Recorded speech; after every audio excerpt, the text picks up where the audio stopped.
Still trying to figure out how this works up here. See, this has been a week, a week and a half now of welcomes, of new beginnings for me, and it's really been wonderful. I want to thank all of you who've played a role in welcoming me here, and I'm really starting to feel at home.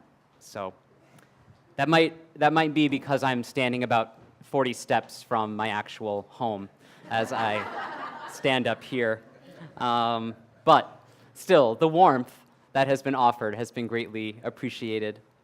Now, for those of you who are wondering who I am and why I'm thanking you for being welcomed, maybe you're not reading your church website, but I have been. See, a few weeks ago, when I was planning to come and visit with you here in the middle of August, I noticed an entry on your church website announcing my visit here with you.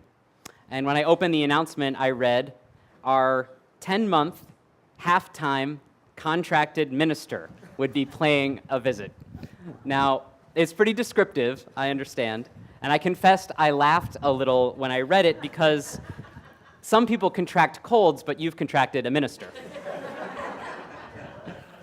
But, however I've arrived, contracted or otherwise, truly, I am grateful for the warm, heartfelt welcome that I have received. And I'm grateful because I'm coming to find out that welcoming and being welcomed here, even in the most everyday settings, isn't as easy or as straightforward as I thought it was going to be. For instance, on my first visit here, I was out for a jog. And as I passed others who were jogging, I would engage in the time-honored tradition of greeting each other at just the right appropriate moment of proximity with a wave. But something wasn't quite working, it wasn't quite right, because lots of people I would pass weren't waving. They would flash what I have come to learn now is the shaka. And in this gesture, I saw that even the simplest ways that we think of as greeting others, the ways so many of us take for granted, can be different depending on where we are. And apparently, I have also learned that flashing the shaka can be very helpful to smooth things over when you do something like, say, cut someone off in traffic. So it doesn't just make it all okay, just so you all know. No, just kidding. But one of the biggest differences I've encountered, more than flashing the shaka, is right here at the heart of Hawaiian culture, I've come to find. And, well, if it's not at the heart of Hawaiian culture, at least it's on every license plate. And that's saying aloha and not hello all the time. Aloha seems to matter a lot to people here, and that makes some sense, actually. The way we welcome people, those words that we use when we do welcome people, they matter to us. And sometimes they matter a lot. Like, let's actually take the word aloha. One of my favorite movies, Miss Congeniality, is a fun movie. For those of you who aren't laughing, just wait. It's about an FBI agent who goes undercover to investigate a potential crime at a sort of Miss America-type beauty pageant. And if you missed it, imagine My Fair Lady meets Lethal Weapon. That's sort of... In it, Sandra Bullock is having a little fun with a contestant from Hawaii, and she says, in Hawaii, don't they use aloha for, like, hello and goodbye? And the Hawaiian contestant says, so? So, if you're on the phone with somebody and they don't stop talking, how do you get them to stop? You say, okay, take care, aloha. Don't they just start all over again? Now, don't worry, that's more of a groaner than a belly laugh kind of joke. But this joke in this little silly movie, it represents how little people really understand about aloha. There are a number of other places to turn for a more nuanced description of this word, so let's look together at one. Aloha is more than a word of greeting or farewell or a salutation. Aloha means mutual regard and affection and extends warmth in caring with no obligation in return. Aloha is the essence of relationships in which each person is important to every other person for collective existence. Aloha means to hear what is not said, to see what cannot be seen, and to know the unknowable. That's really beautiful, isn't it? Well, that's a direct quote from Chapter 5 of the Hawaii Revised Statutes. That piece of wisdom, that beautiful description of aloha, is actually the law of the land in Hawaii. And more than that, the statute has a second subsection that makes this suggestion to all those who work around, in, and with these laws of Hawaii. The law reads, "In exercising their power on behalf of the people and in fulfillment of their responsibilities, obligations, and service to the people, the legislature, the governor, lieutenant governor, executive officers of each department, the chief justice, associate justices, and judges of the appellate, circuit, and district courts may contemplate and reside with the life force and give consideration to the aloha spirit." Now, as a retired lawyer myself, I confess I'm not entirely up to date on how this statute might really be applied, let alone how it might be enforced, though I would love to see a trial like that. I'll leave that to better lawyers than I ever was. But what you do have written into words that impact many people's futures, many people's freedoms, at least in some part, is such a deeper, such a wiser, such a truer understanding of this word that we speak and that we hear so often through our days. And still, no matter how wonderful the meaning of the word might be, no matter how much it is part of the culture we take part in today, it comes from somewhere. It has an origin like all other words. Roxanne Hughes, an up-and-coming scholar of American studies, contributed a surprisingly gripping chapter to a book about multiculturalism released earlier this year. The surprise that I registered is because the subject of her chapter in this book might not strike other readers as anything too controversial. It was Hawaiian shirts, or aloha shirts, as they're often called. What strikes me more as the reader than the surprise at really the amazing work that she does in this history of this garment and what it means on these islands is her frank discussion of the word aloha itself. Relying on some of the work of the intensely passionate activist Hunani K. Trask, Hughes explains that to some, the word aloha, when used outside of its original intent that is so clearly, so beautifully stated in Hawaiian law, when it is used only as a simple hello or goodbye, then aloha, in her words, epitomizes the appropriation of the Hawaiian language and the resulting cultural dispossession of native Hawaiians. The depth of meaning in words we say when we see others or when we leave others is telling us something. Set against so many of the interactions that we have every single day, at home, at work, at social engagements, even here, we don't spend a lot of our conscious time thinking about the depth of our love for the people that we are in contact with on a daily basis. But what aloha reaches for, what it touches that hello and goodbye just can't, is something elusive, something like a melody you can't quite hear but still keeps you awake, something like a dream you can't quite remember but somehow means so, so much. But for far too many, even the dream of a simple welcome, a simple hello, let alone the kind of deep, unspoken, abiding love that aloha represents, that dream of welcome right now is only that, a dream. This week, in yet another craven, confusing Twitter screed, the current administration announced its plans to end deferred action on children arrivals, a program enacted by executive order in 2012, referred to commonly as DACA. For years, those protected from expulsion from their homes, and since we're talking about using the right words, I choose expulsion over the more civil-sounding deportation because that's what it is. For years, those who have arrived here as children, under no decision of their own, call themselves dreamers. And they don't use this word by mistake. See, that name comes from the DREAM Act, a piece of legislation that has been kicked, that has been punted around in Congress since it was first introduced in 2001. In various forms attached to all sorts of other legislation or not, the DREAM Act would protect those of us, members of our human family, who have arrived here as children and did not undergo the requirements of immigration to remain in the U.S. And it's from this law that the word dreamers was born.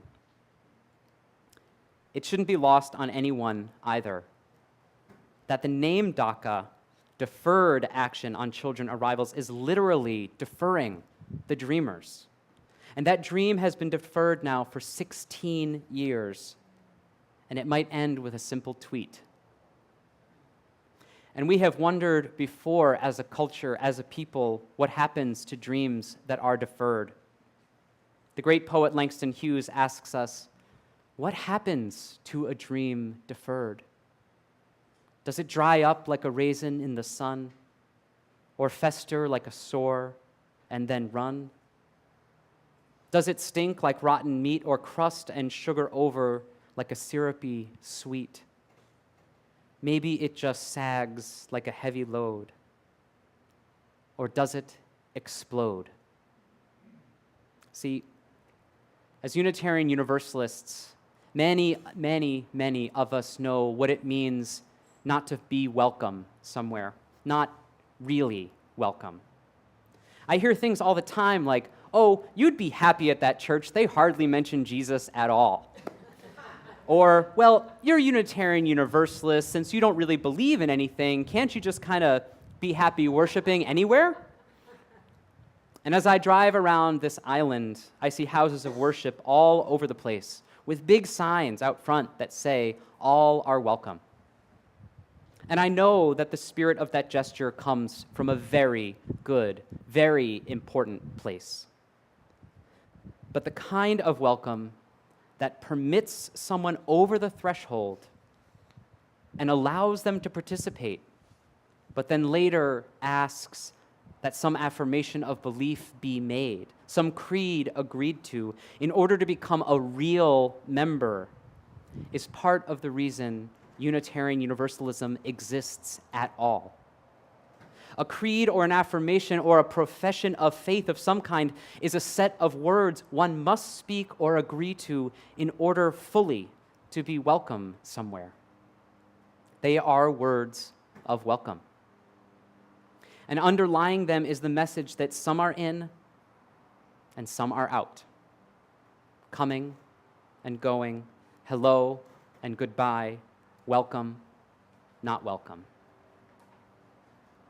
But what Unitarian Universalism offers, at its very finest, what Unitarian Universalism strives for, yearns for, to live outside this requirement of words one says to be welcomed. One of our favorite old sayings is deeds, not creeds.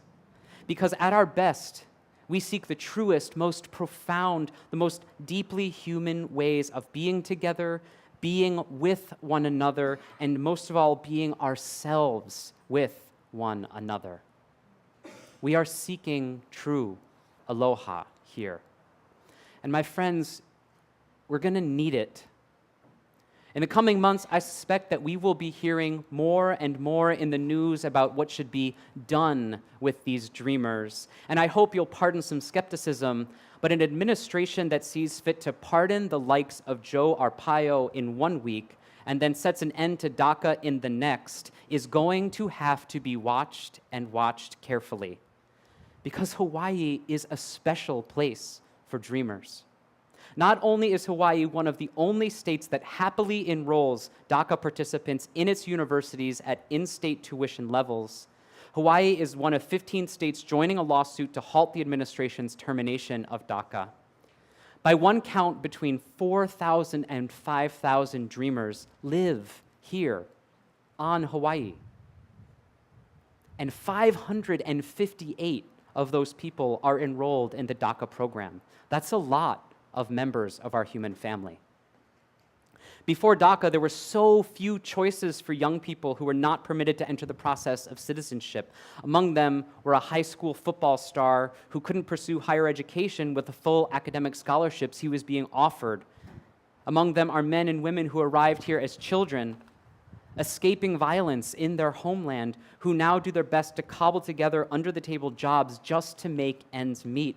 And it was only through their first real offer of welcome, the invitation to provide information about their lives and about the lives of their families, that decision to come out of the shadows and be known through DACA, that these dreamers gained access to so many of the basic things to which every person should receive access: the right to vote, to pursue an education, the right to just make a living. And now the trust that the dreamers have placed in a political system could be turned into a weapon to be used against them in someone else's political grandstanding. And their dreams have been deferred long enough. They deserve better than being a political football. They are owed mutual regard and affection, to receive warmth in caring with no obligation in return. They deserve better than broken promises. They should know the essence of relationships in which each person is important to every other person for collective existence. They deserve better than limited opportunities and limited potential. They're entitled, as members of our human family, to know what it means to hear what is not said, to see what cannot be seen, and to know the unknowable. If anyone in the world deserves it, they deserve aloha.